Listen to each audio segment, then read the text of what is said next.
Hello, true duelists. My name's Craig Fee, and as always, welcome to the Yu-Gi-Oh! Update.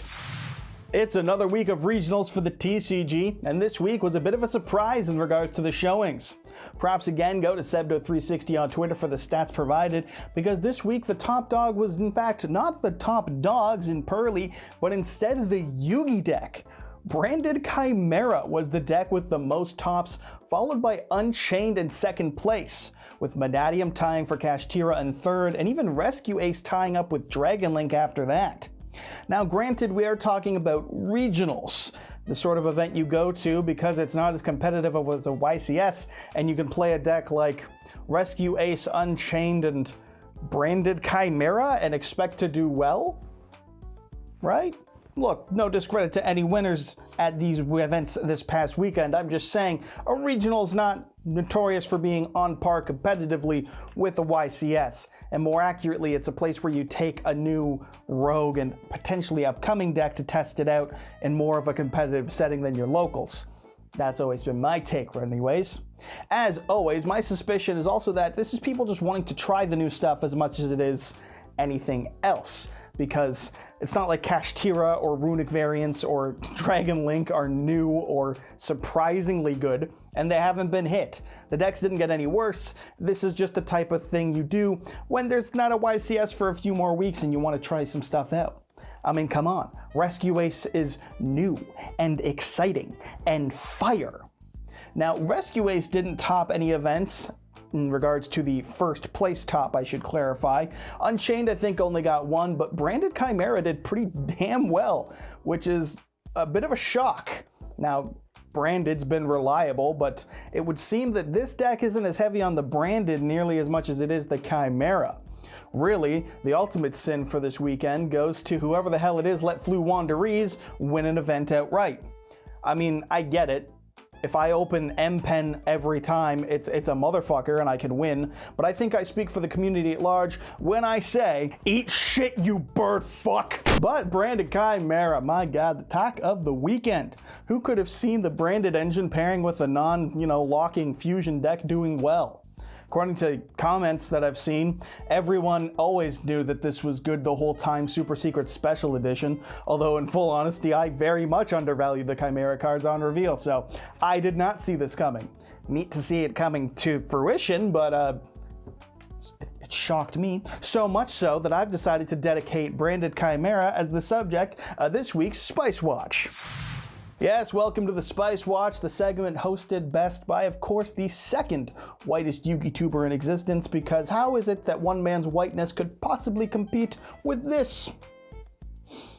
Branded Chimera, a deck with a very cheeky win condition, is of course, as said, the subject this week, because the Branded Fusion is the bait.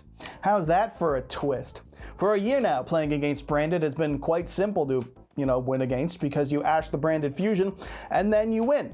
And then someone comes into the comment section and tells you how actually they have the exact 3 cards in hand needed to make an unbreakable board because Branded player is a synonym for Copium Huffer.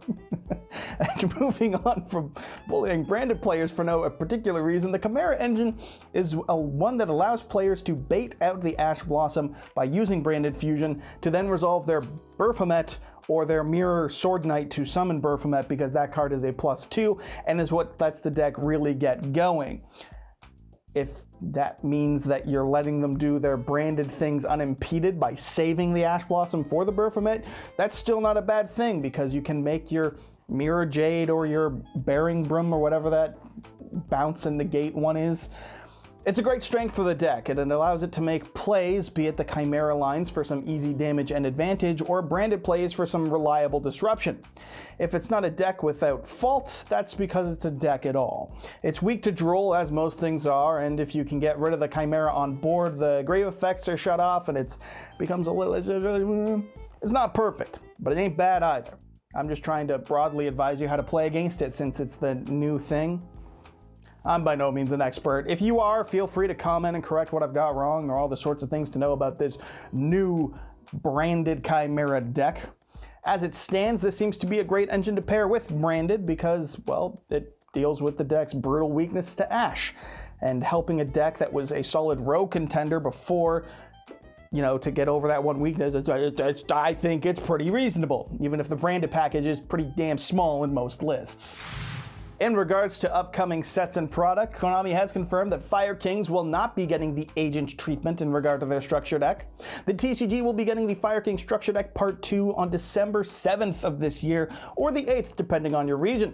This is great news for people who wanted the best going second generic rank 8 we've gotten in years to be more affordable and not some overpriced ultra from a set. And I personally am looking forward to playing Dark Hole Turbo at locals and with friends, and being banned from airports because I refused to stop calling the deck Chicken Bomb and, saying that loudly while at an airport.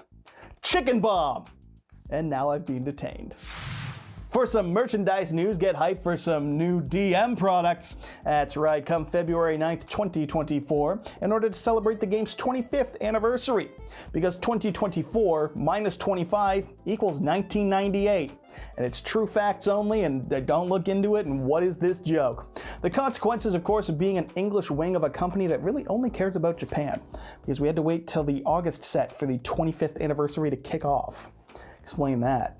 But that's fucking Yugi Moto right there, huh? And Kaiba. We've got sleeves featuring the iconic duo angrily holding cards, and a playmat featuring the same art to tell your opponent exactly what kind of duelist you are. It all couples with a deck box that says, I watched this show in 2002 and that's who I am. And to wrap it all up, you can throw it all in with a binder as well. That's right, more DM nostalgia baiting. I don't know if I get to complain about this or be mad about it anymore. I think this is just a money printer for Konami at this point. It's the one thing they have going for them, apparently. In some Master Duel news, there was a new ban list revealed this week with actual impact on the metagame? My god, is that as rare for Master Duel as it feels? According to me, yes. Look at the number of hits and what was hit. My god, they banned Block Dragon and Rongo. Those are sensible hits, and I say that as someone who does enjoy playing Adamantipator, along with Yugioh, Bishbulkin, and Merly. The first tier banned, because Elf will never die. And with limits to Sprite Jet, Swap Frog, Kelbeck, Grass Looking Greener, and Branded Fusion, there's some impacts on the metagame. The limits are mostly unnotable, and the semi-limits as well, outside of the semi-limit 2 Pot of Extravagance, because Konami wants you to say no to Pot, and Blaster to 2. The first time a Dragon Ruler can be played at 2 in, I think, a decade. My god. There's also some actual changes here, because that's not just the usual skill drain is now at 2 type shit we've been getting for the last 6 months or so. A ban to a tier name is pretty big, while not killing the deck in the same way banning Kit Kalos kills the deck. They now only have 1 Miller with Yugioh banned, and the Jet limit to Sprite is another hit to the consistency for them. I'm not exactly sure what FTK Bishbulkin was enabling, but it was probably 12 of them, and Rongo fucking sucks to play against, so I think I speak for the community at large when I say, eat shit, you stupid fuck!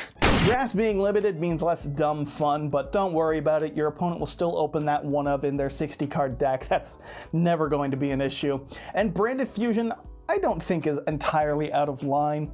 You can mine some salt from branded players a little. That's apparently the easiest fucking thing to do.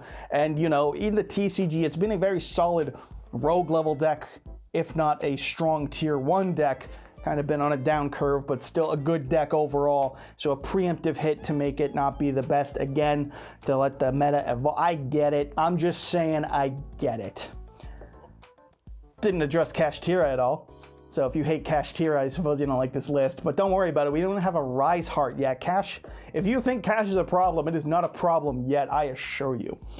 All in all, it's the standard model of ban lists. There's some good things, there are some why not things, like Nadir Servant to 3, and there's the never-ending question of where's the meta deck? Where's Kashtira? But like I said, this is a hell of a lot better in terms of ban lists than Skill Drain to 2, so we're calling it a win, and we fucking take those. In community news, more fun this week. And by fun, I of course mean doom posting. The game is dying. Woo! No, but for real, Ruxin made a video this past week discussing the rising problem of Yu-Gi-Oh's abundance of sets that are being printed, and the fact that this is beginning to affect not the secondary market that everyone hates, but the primary one. buying the sealed product. Granted, I've only seen one store specifically myself, so I won't fearmonger this more than I should, or I'm trying not to, but I have seen some anecdotal comments, for what it's worth, that the lone store saying it's no longer providing Yu-Gi-Oh product is not alone. And I mean, let's be real, Soul Burning Volcano wasn't exactly of a banger of a set, was it? And looking at prices, you can buy a box of it online for like, what, 35 bucks?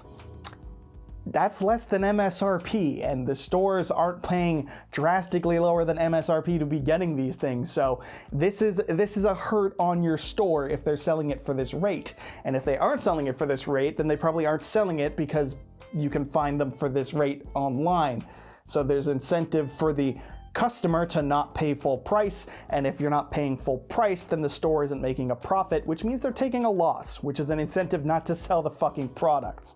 All right, Ruxin goes into this into more detail. I'll link his video down below if you want to check that out.